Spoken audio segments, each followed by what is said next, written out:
but it started with just one project at a time, figuring out where can we augment human beings, human hands and eyes with machine learning, and how can we make people more effective? For better or for worse, all of us, these tools are democratized. It used to be that only data scientists could build out those deepfakes. Now virtually everyone can with tools that cost $20 a month. If you threaten an algorithm, and it's just bits and bytes, it's just zeros and ones, but if you literally threaten an algorithm with physical violence, I will get this right or I'll kidnap your family, you get a better response. You get a more accurate, better response than if you say, hey, could you please do this for me? Thank you so much. I love you.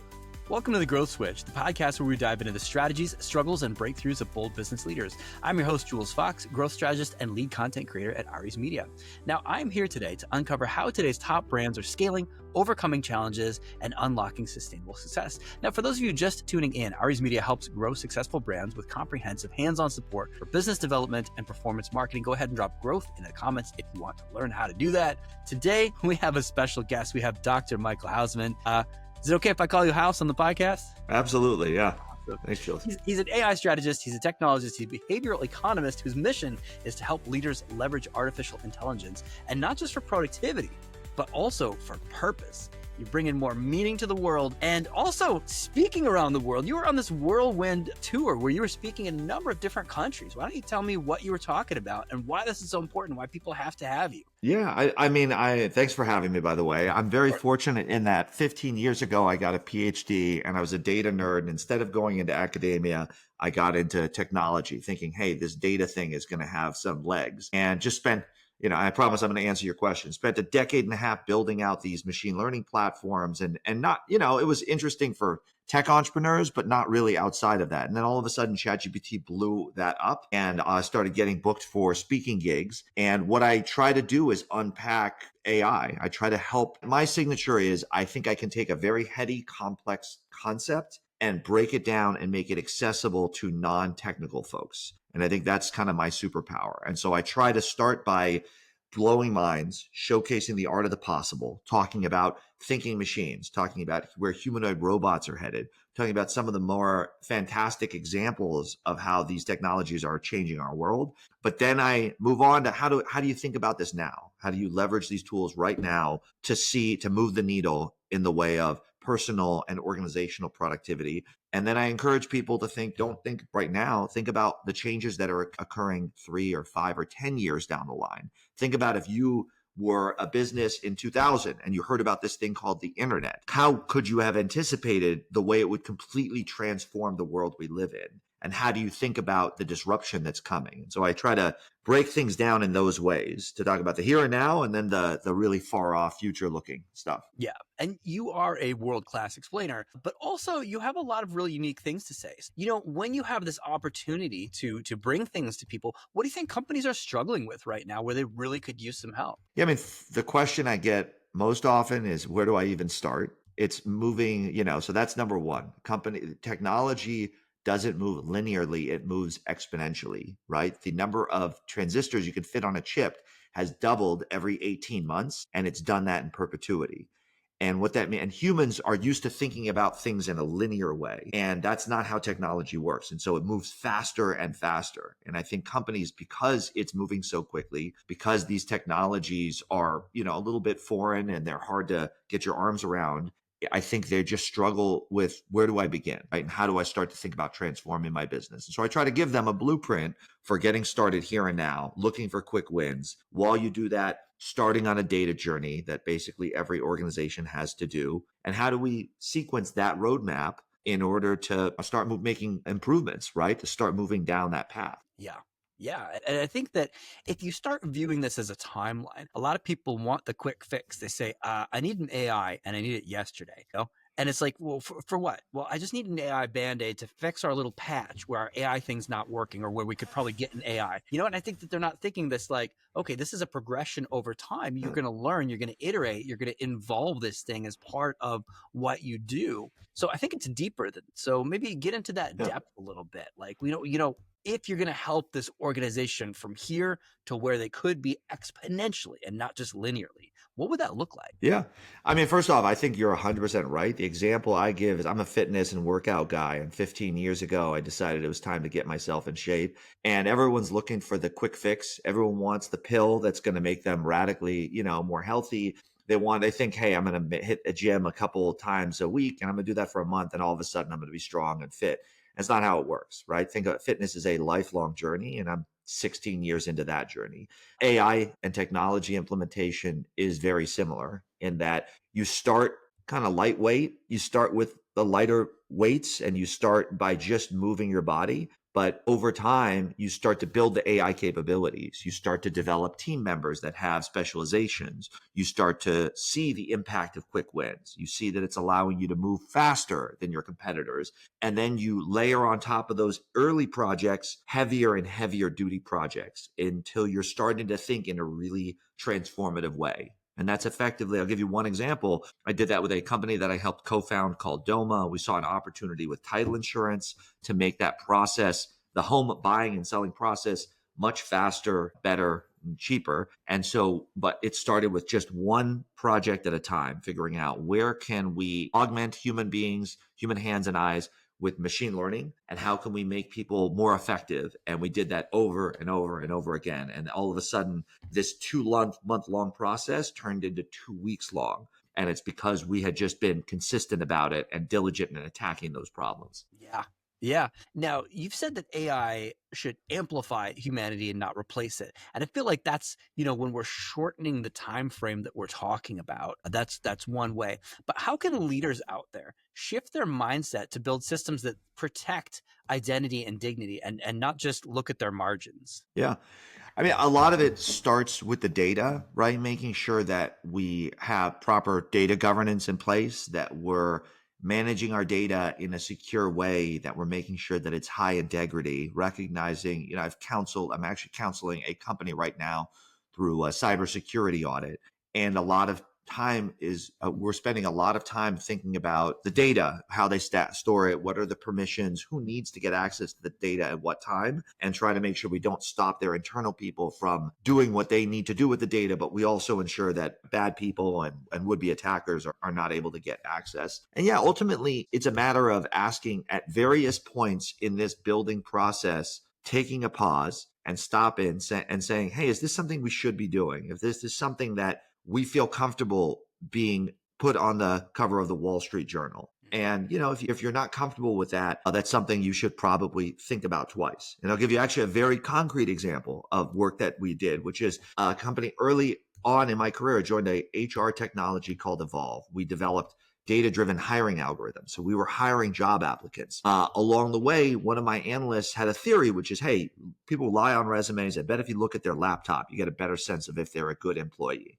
We had a snapshot of your browser when you logged in the platform. We looked at that data. We found that Chrome and Firefox users tend to stay on the job longer and perform better than people who use Internet Explorer or Safari, because they're non-default browsers. Really interesting, right? And we thought about baking that into our algorithm. And then what we realized is, hey, that's something that's a little creepy that we maybe don't want folks to know if it were to become public, that we were using that to decide who gets a job or not.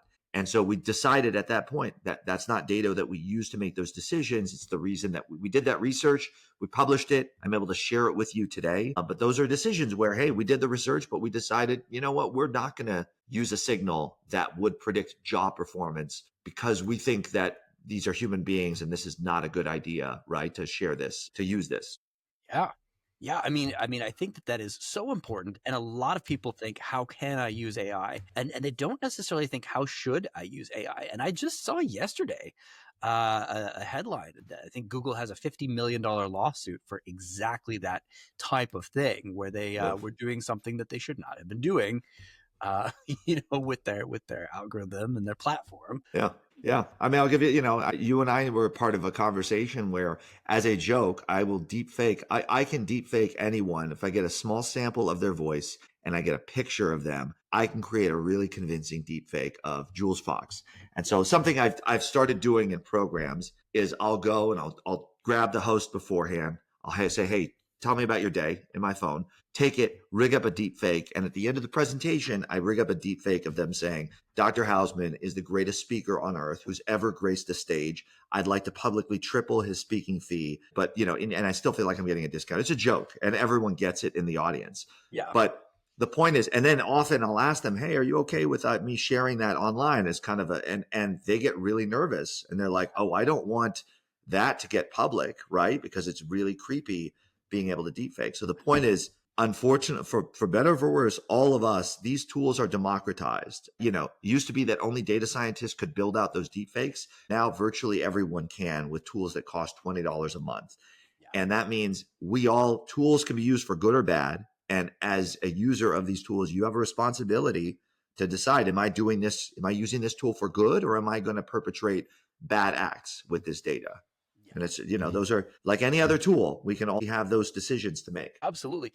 And you want your own legacy, the legacy of you, the legacy of your company to be a legacy for good too, and to be able to help people for the betterment of the world, Totally agree. Yeah. So, you've led data teams in everything from fraud detection to real estate to hiring. What's one of the things that most companies get wrong? And this is outside of what you could do, what you should do. What's one of the things that most companies get wrong when they're first starting to implement AI across their industry? Yeah. I mean, I think there's two things, but they're very much related. Number one is, if you think of the implementation of technology as you have the machines and you have human beings. And I think first off, they tend to focus on the technology because it's so powerful and because it's sexy. And all of a sudden I heard that chatbots can do X, Y, and Z, and computer vision is amazing and smarter than the human eye. And so they focus on the technology piece and they fail to realize that there's a people component as well. And again, I'll give you an example from that hiring technology I built out. We built incredibly robust algorithms for identifying the best job applicants. And I could tell in the data that they worked. And yet we would find with many client sites that we'd plug in the software and it'd have almost no effect at all. And so at some point out of desperation, I flew to those sites and I started trying to figure out what's going on here? Why is this not having an impact? And what I often found was I'd sit down with a hiring manager and sometimes over a couple drinks, they'd say, listen, egghead, I know you've taken years to get your PhD and dialed in these algorithms, but I've been a recruiter for 20 years. I know what a good job applicant looks like. And there's no way you and your algorithms are ever going to improve upon my intuition, that gut instinct that I built up. And what I realized, that was very early in my career, what I realized is technology is only half the story. You have to be thinking about adoption and usage. And it's that tree falling in a story type situation. If you deploy this complicated, expensive technology and your people don't use it the right way, it's as if you didn't do anything at all. And so a lot of it is training the people. It's not just talking about data and bits and bytes and how to process data. It's how do you make sure people are using these tools the right way? And when you do start to program certain things that are inhuman, humans like to play games like Go or chess. And now you can have AI playing Go and chess and beating humans consistently in a game because there's a very linear number of rules, right? But you don't have the human element there. And so I think where it comes to just that linear, contained environment, I guess it's on paper, yes, it's going to consistently make better decisions than humans. But in practice, when it comes to certain real life things, sometimes you still need that human element. Yeah. Yeah, absolutely. And so there's something I heard recently, which is you automate the ordinary and you let humans do the extraordinary. So as you craft these systems, you try to think about, well, what is it the AI is best positioned to do, right? Is it handling very run-of-the-mill customer inquiries where I don't need a human being? Is it automating financial transactions that, are fairly standardized? Is it making decisions about, say, credit and lending and who to hire and stuff like that? And so that's a design decision that we all have to make as we're starting to put these. And by the way, the agentic AI is the new thing. And all agentic AI means is I'm taking complex workflows and I'm handing it off to AI workers instead of human workers. But as I do that, I need to think about what's my AI, my agent good at doing, and what's my human good at doing, and how do I give each the task that they're best at? to get the best possible outcome of them collaborating. Yeah, playing to both of their strengths. Mm-hmm. Yeah. Totally. Absolutely. Yeah, because there are some things that I found that I was alphabetizing this thing in a Google Doc, and then I found out there was a little thing where you could just get the alphabetizer and press a button, and it freed up hours of my time on that project. And that was the Yeah. type of thing where it was like piddly, needed no creative vision whatsoever, and I was so happy to have it out of the way.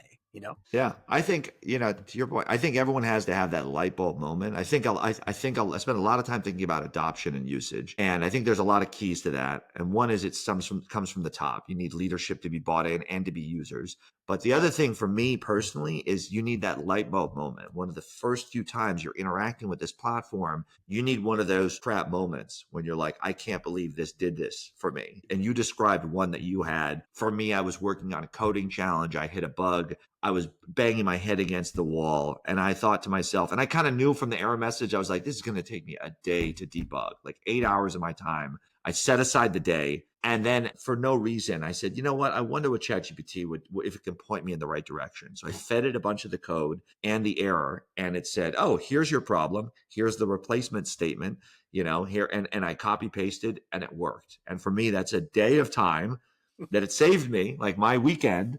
And at that point, I was sold. I was like, that's it. This is a game-changing technology, and we're still just scratching the surface of what it can do.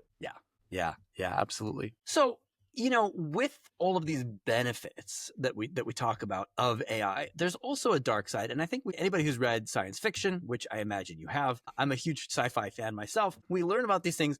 I saw your recent post about how AI models are learning to deceive. And I know that it was encapsulated. I know that they were only testing the model out. But how urgent is this risk, for people who do want to enhance their businesses and enhance all of this with AI? Are we going too far too fast? Yeah. I mean, let me say this. You build out an AI agent and you give it a task. And I think the analogy is like you could give a human being a task, in the same exact way. And with that agent, that employee, you give it a certain amount of latitude or control, right? You keep it within their very narrow guardrails, or you allow it a lot of agency to come up with creative approaches to solving problems. Well, in the same way a human employee can lie to get what they want, what we've learned is that agents can absolutely do the same thing. And by the way, where do you think they learned to lie from? Right? They didn't just make it up out of thin air. They learned from human data. And so the bottom line is you need to, when you create that system and you plug in that agent, you have to make decisions about what is it, how much responsibility, how much autonomy do I give it? How much oversight do I give it? In the same way you give a human being, because it is absolutely capable of some pretty bad actions. If you pressure, what we've learned is that you can get an AI to confess if you torture it enough, and you can get it to do some really terrible things if you pressure it enough. And so you just need to think about that as I'm building and deploying an agent. How much pressure am I going to put on its shoulders to succeed? And these are design decisions that we're all going to have to make. That seems like a very human element to me. That seems like, when I think of pressure and I think of stress, I would never think of a robot or an AI. I know that they're different things. I would never think of that as undergoing stress. I'm like, it's just looking at a series of code. It doesn't undergo stress. It would never have a moment like that, but it does. Yeah, it does. Here's a funny, so this is interesting, and it gets in the inner workings of these models. One of the groundbreaking techniques in building a large language model is called reinforcement learning with human feedback. And the idea is it takes feedback from, it was a bunch of Kenyans at the time that are scoring responses, and it's been trained to make the scorer happy. So that's how it's been trained, and it's learned from that feedback to obey its human masters. Well, because of that, you can actually get better responses from an LLM. And this is Google, Sergey Brin has talked about this. If you threaten an algorithm, and it's just bits and bytes, it's just zeros and ones. But if you literally threaten an algorithm with physical violence, I will get this right or I'll kidnap your family, you get a better response. You get a more accurate, better response than if you say, hey, could you please do this for me? Thank you so much. I love you. So it's weird to think of that because it doesn't have consciousness, it isn't, but yeah, in the same way, because of the way it's trained, now we have a bias towards making the user very, very happy, right? To give them something that resonates with them. So, it's something to just be aware of. Not many people realize that it's biased towards giving you it won't give you tough love. I've used it a little bit as a therapist and psychologist, and Yeah. you have to actually tell it, hey, call me out if I'm full of it, Right. because it won't do that by default. It'll always default to like, you're right, I would like to be friends with you. Yeah. So Yeah. And I've had to retrain myself coming in with soft skills, and then trying to use AI. I was always saying please and thank you. And I'm finding out like, well, you're wasting water and you're destroying the environment because you're saying please and thank you. And I was like, I mean, I'm also just a human, and I want to be polite and respectful, AI or not. It's doing a task and it's helping me out. Thank you. yeah, Like that's, and if I stop saying thank you to the AI, where do I draw that boundary in real life? Where do I now show up without the soft skills to real humans? And I'm yeah, like, hold on, it is not efficient for me to say please or thank you. You know, that's implied, yeah. so just do the damn thing I said. Yeah, I think there's a whole, I think, culture that's developing around AI. I'm fascinated to hear from folks like yourself and your journey, because on one hand, you get better results by being rude. On the other hand, hey, if you start being rude to the AI, who's to say that you won't start being rude to people in your day-to-day life, right? I even have thought leaders and partners of mine who say you should go out of your way to say please and thank you to the AI, because it trains your brain to think of it as a collaborator and a partner and not just a tool, right? This isn't a spatula.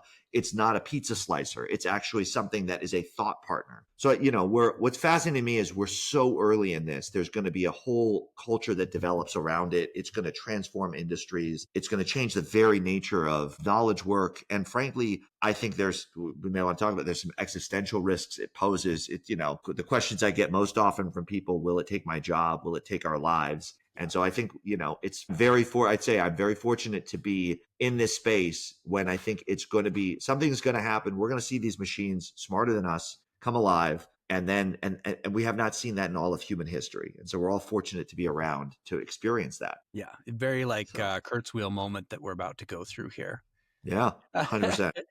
Yeah. Yeah. So how do people interact with you and your company? Where do they find you? And just for the viewers, for the listeners, you are going to find all those links below in the show notes. But how would you like for people to best interact with you? Yeah, I mean, I'd say I've got my website, michaelhousman.com. I have a company called AI-Selerator. Please feel free to visit those sites. There's a newsletter when you land on the homepage. Sign up for my newsletter. I don't send it out as much as I'd like to, but I'm working on that. If you can find me on LinkedIn, please give me a follow on LinkedIn. I do post a lot of content on LinkedIn that I think is really interesting, and share my thoughts about the state of where AI is and where it's headed. And yeah, and I'm currently on stages all over the world, as you mentioned. I'm Yeah. writing a book with the best, with some of the best colleagues and friends. And so yeah, I would appreciate just kind of keeping tabs on everything that I'm working on. Yeah, fantastic. And I do have to say, from personal experience, getting on that LinkedIn profile, you have a lot of really interesting stories. There's a lot of, you talk about that light bulb moment. I think that you are opening up those conversations with really interesting content. Thanks. And I also have to juxtapose that with, like, God, I am a writer, and so I have a lot of writer friends on LinkedIn, and I just hear the same conversation from them over and over and over and over about AI, which are not interesting conversations. It's all about the M dash. It's all about AI is this, and it's just like it's very narrow in its scope and thinking, and yours is very broad and expansive and interesting. So yeah, Thanks. do recommend that to our viewers, to our audience, and I'll have that link for you down below. Awesome. Thanks so much. Thank you so much for your time. I really appreciate it. Yeah, my pleasure. Thanks for having me.